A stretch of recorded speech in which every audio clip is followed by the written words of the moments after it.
तेलंगाना के वजीर आपाशी व शहरी रसद एन उत्तम कुमार रेड्डी ने डॉक्टर BR अम्बेडकर सेक्रेटरिएट में कस्टम मिलिंग राइस सरगर्मियों पर आला सतह जायजा इजलास की सदारत की। वजीर ने गुज़िश्ता 10 वर्षों के CMR मामलात का ऑडिट कराने, बकायाजात अदा न करने वाले राइस मिल मालिकान से वसूलियों को तेज करने और सरकारी ज़खायर व अवामी सरमाए के तहफ़्फ़ुज़ के लिए निगरानी, कानूनी कार्रवाई और जदीद टेक्नोलॉजी पर मबनी मॉनिटरिंग को मज़ीद मजबूत बनाने की हिदायत दी। इजलास में विजिलेंस एंड एनफोर्समेंट के डायरेक्टर जनरल DS चौहान, शहरी रसद कमिश्नर स्टेफन रविंद्र और दीगर आला हुकाम ने शिरकत की। AIMIM के रुकने पार्लिमान असदुद्दीन ओवैसी ने पाकिस्तान के ज़ेर इंतज़ाम जम्मू कश्मीर में पेश आए तशद्दुद के वाक़यात की सख्त मज़म्मत की। अपने बयान में उन्होंने कहा है कि मैं पाकिस्तान के ज़ेर इंतज़ाम जम्मू कश्मीर में होने वाले तशद्दुद की सख्त मज़म्मत करता हूँ। ओवैसी ने खित्ते में अमन, इस्तेहकाम और अवाम के तहफ़्फ़ुज़ को यकीनी बनाने की ज़रूरत पर जोर दिया। POJK में जो हो रहा है मैं उसको कंडेम करता हूं। जिस तरीके से वहां पर लोगों को मारा जा रहा है वहां की सरकार की तरफ से मैं उसको कंडेम करता हूं।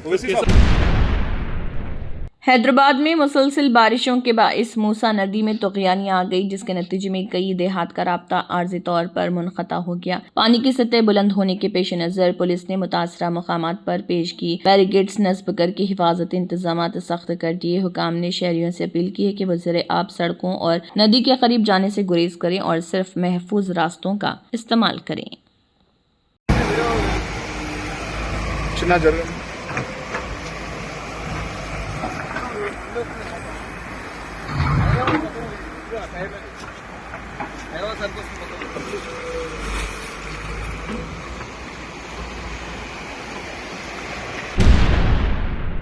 BRS के वर्किंग प्रेसिडेंट KTR ने मुलाजिमतों के नोटिफिकेशन न आने पर मुबैना तौर पर खुदकुशी की कोशिश करने वाले गड्डम वेणु कुमार से फोन पर बात की। KTR ने उन्हें हौसला रखने की तलकीन करते हुए यकीन दिलाया कि पार्टी उनके साथ खड़ी है। वेणु कुमार ने कहा कि उन्होंने जॉब कैलेंडर और मुलाजिमतों के नोटिफिकेशन के मुतालबे के लिए ये कदम उठाया। उन्होंने ये इल्जाम भी लगाया कि कांग्रेस हुकूमत इस वाक़े को ज़ाती वजूहात से जोड़कर गलत तशहीर कर रही।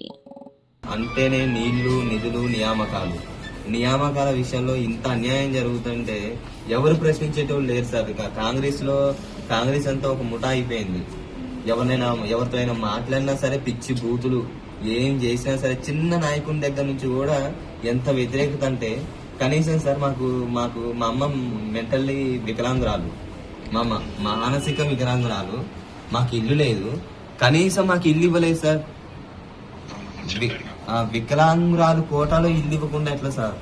మా అమ్మ 17 సంవత్సరాల నుంచి మేము ఇబ్బంది పడుతున్నాం. మాకు అంత దారుణమా సార్? మరి నేను ఆ రోజు हैदराबाद के एबिट्स में CCLA दफ्तर के सामने भू भारती के फील्ड टेक्निकल मुलाजमीन ने एहतजाजी धरना दिया। मुजाहिरीन का इल्जाम है कि 636 मुलाजमीन में से 300 को मुलाजिमत से हटाने का फैसला किया गया, जिसके खिलाफ वह एहतजाज कर रहे। मुलाजमीन का कहना है कि वो जमीन से मुताल्लिक़ मसाइल के हल के लिए मुसलसल खिदमात अंजाम दे रहे, लेकिन गुज़िश्ता 15 माह से उन्हें तनख्वाहें भी अदा नहीं की गई। उन्होंने हुकूमत से मुलाजिमत का तहफ़्फ़ुज़ और बकायाजात की फौरी अदायगी का मुतालबा करते हुए खबरदार किया कि मसाइल हल न होने पर रियासत भर में बड़े पैमाने पर एहतजाज किया जाएगा।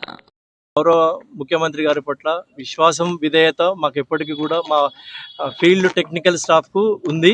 మా ప్రధాన డిమాండ్ ఏంటంటే 636 మంది ఉన్నటువంటి FPS ను 332కు కుదించేటువంటి ప్రయత్నం చేస్తున్నారు. కాబట్టి దాన్ని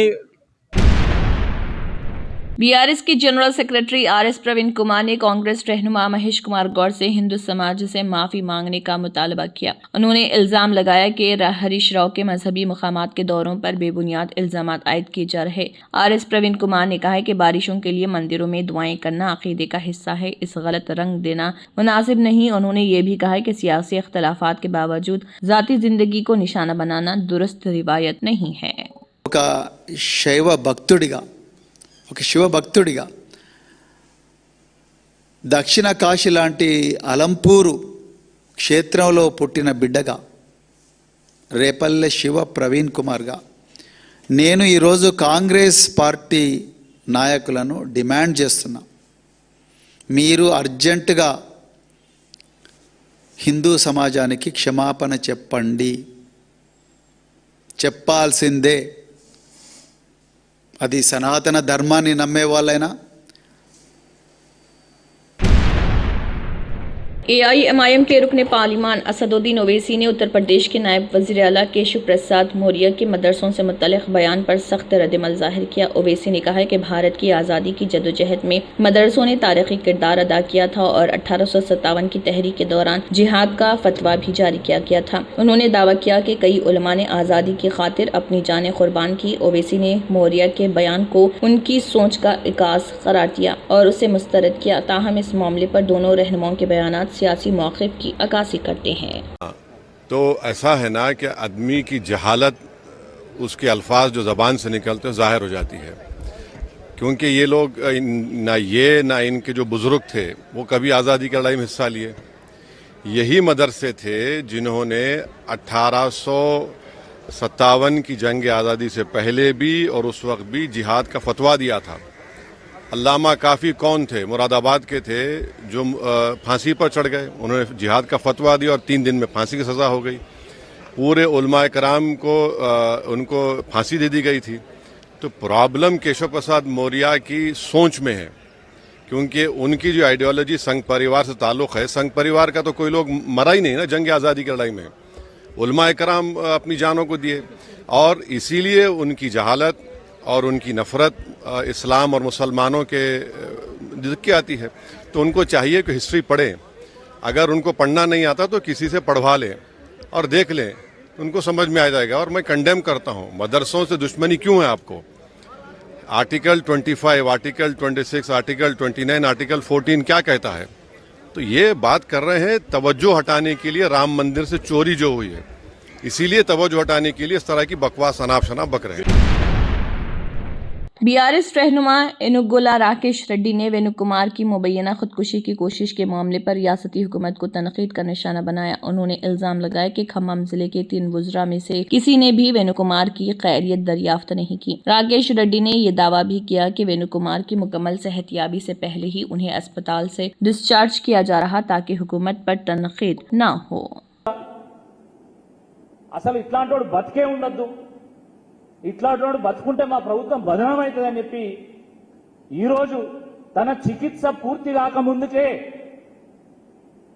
ఆసుపత్రి యాజమాన్యాన్ని ఒత్తిడి చేసి తనను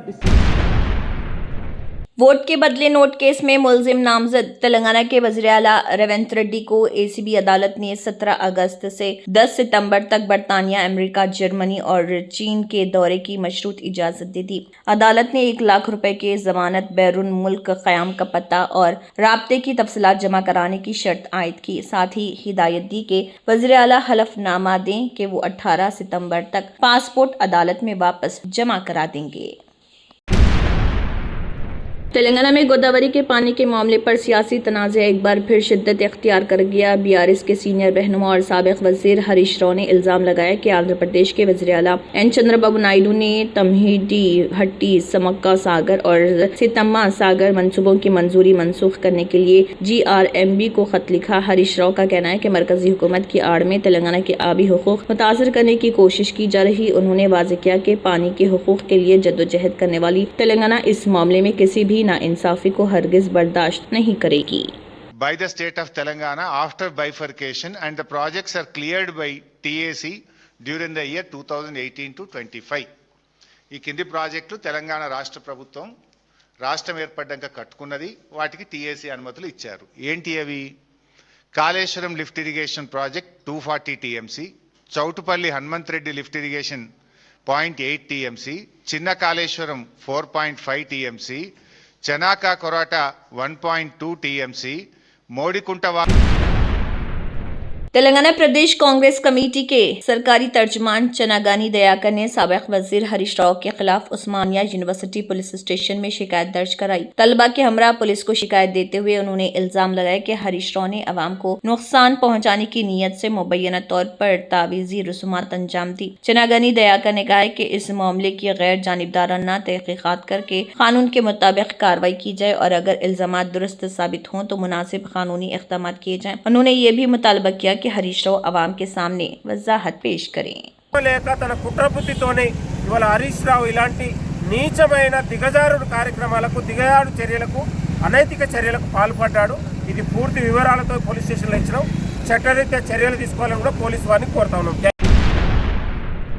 आंध्र प्रदेश के वजीर नारा लोकेश ने विशाखापट्टनम में पीवी सिंधु बैडमिंटन एकेडमी का संग बुनियाद रखा। इस मौके पर उन्होंने कहा कि ये एकेडमी नौजवान खिलाड़ियों को आलमी मियार की तरबियत और जदीद सहूलियात फराहम करने में अहम किरदार अदा करेगी।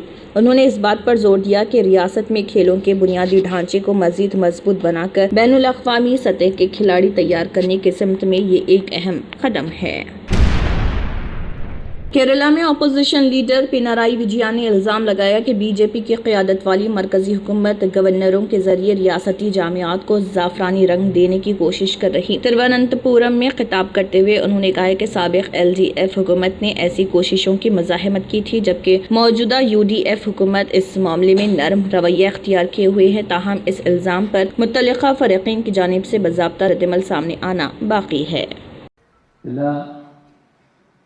തരത്തിലും ഗവർണറെ ഉപയോഗിച്ചുകൊണ്ട് ഇത്തരം കാര്യങ്ങളിൽ തങ്ങളുടെ അജണ്ട നടപ്പാക്കാനുള്ള നടപടിയാണ് സ്വീകരിച്ചത്. നിങ്ങൾക്ക് Germanten super speciality hospital national award winner doctor Mir Jawad Zar Khan, German trained senior orthopaedic surgeon and director, माहिर डॉक्टर्स डॉक्टर वासिफ आजम और doctor Bharavi Chunduri, senior cardiologist और दीगर डॉक्टर्स नुमाया खिदमत अंजाम दे रहे हैं। Robotic surgery, advance cath lab, MRI, operation theatre, ICU, 2D ultrasound जैसी सहूलियात से आरास्ता कॉर्पोरेट लेवल हॉस्पिटल। वाजबी फीस में हर मर्ज से शिफायाबी के लिए Germanton super speciality hospital Attapur. तंत्र मंत्र यंत्र के सम्राट బాబా రజా ఖాన్ బంగాలి 100% లాభం గ్యారంటీతో పాటు 2 సంవత్సరాల క్రితం మా ఆయన పనిచేసే ఫ్యాక్టరీలో అగ్ని ప్రమాదం జరిగింది. కంపెనీ లాస్ అయింది. నా భర్త డిప్రెషన్లోకి వెళ్లారు. బాబా రజా ఖాన్ బంగాళీ అంతా బాగు చేశారు. ఈ రోజు మా కంపెనీ భారతదేశంలోనే నెంబర్ 1 ఎక్స్పోర్ట్ కంపెనీ అయింది. నేను నిజాయితీగా పనిచేసినందుకు గత 3 సంవత్సరాలుగా ఒకే పోస్ట్ మీద పనిచేశాను. కానీ బాబా రజా ఖాన్ బంగాళీ ఆశీర్వాదంతో వెంటనే ప్రమోషన్ వచ్చింది. ఇప్పుడు నేను జనరల్ మేనేజర్ అయ్యాను. ఎవరితోనైతే నా ఎఫ్ఐఆర్ ఉందో నేను అతన్నే పెళ్లి చేసుకోవాలనుకున్నాను. కానీ వాళ్ళ ఇంట్లో వాళ్లకు ఇష్టం లేదు. వాళ్ళ అబ్బాయి కూడా వాళ్ళ మాటే వినేవాడు. కానీ బాబా రజా ఖాన్ బంగాళీ చమత్కారం చేశారు. అప్పుడు మా పెళ్లికి అందరూ ఒప్పుకున్నారు. ఉద్యోగం, వ్యాపారం, ఇంటి పోరు, ప్రేమ వివాహం, చేతబడి చేయబడిన వారు, భార్యాభర్తల మధ్య గొడవలు, పెళ్లిళ్లలో ఆటంకాలు, సవతిపోరు, ముట్కార్నీ వశీకరణ స్పెషలిస్ట్. నేను చేసిన పనిని ఎవరైనా సవాల్ చేస్తే వారికి నగదు బహుమతి. బాబా రజా ఖాన్, दिलसुख नगर, हैदराबाद। माँ फोन नंबर 9866372438। अगर आपने हमारे चैनल को अभी तक सब्सक्राइब नहीं किया है तो यहाँ पर रेड कलर का सब्सक्राइब बटन दिख रहा है, उसे क्लिक करें और हमारे चैनल को सब्सक्राइब कीजिए और साथ ही साथ बेल आइकन को भी क्लिक कीजिए, जिससे आपको ताज़ा अपडेट मिलती रहे।